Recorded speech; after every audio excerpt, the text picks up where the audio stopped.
dem leen ngeen abonné xamle seen la boo xamante ne jëm ci wàllu technologie rek dala koy xamal sa wàllu téléphone daal jëratul nga koy yóbbu fenn soo demee abonné xamle jariñ rek incha allah dinañ la ko fa dugalal jërëjëf. salaamaaleykum mbokk yi ñoo ngi leen ziar tey dinañ leen bëggoon a indi benn jëfekaay bu am solo ñu koy wax Clipdrop. Clipdrop nag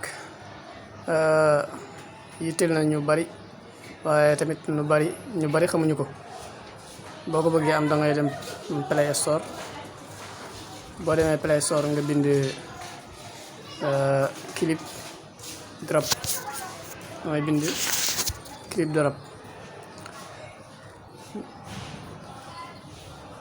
léegi moo nekk ne ci kaw Clipdrop. léegi gannaaw loolu ñu ñëw ci jëfekaay bi daal koy bës. léegi bu ñëwee ci jëfekaay bi ngeen xaar tuuti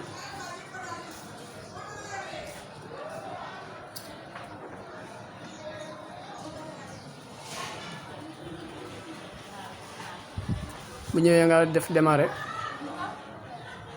gis ngeen ni mu leen koy wane noonu sax ci biir kii bi dafa am solo lool vraiment nga def démarrer daal def sa connexion avec Google.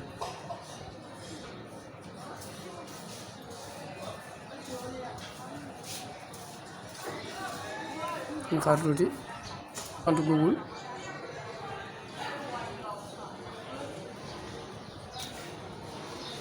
léegi ngeen xaar tuuti mu def recherche. léegi bu ñëwee nga def autorize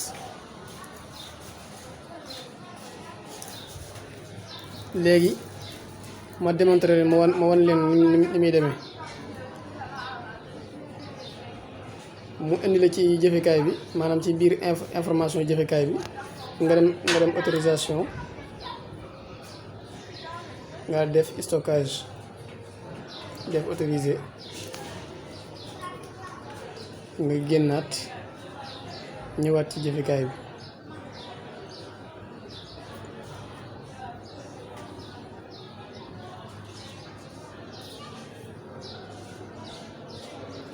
léegi bu ñëwee léegi par exemple jëmmi bureau bii nii xam nga boo bureau bi leneen lu nekk ci mooy arrêté ci gannaawam te mooy miir beeg ak fi ma taxaw. léegi boo bëggee bureau bi nii benn yoon rek waral bureau bi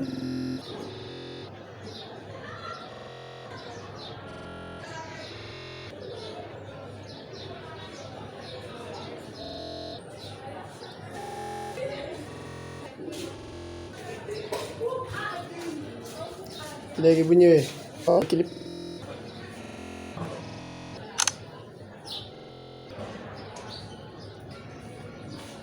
gis maanaam jëmmi birom bi da ko duppati ci te li nekk ci gannaawam fee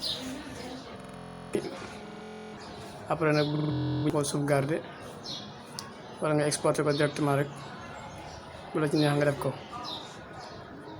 maanaam jëfekaay bu am solo la kon maa ngi leen koy recommander ngeen télécharger ko.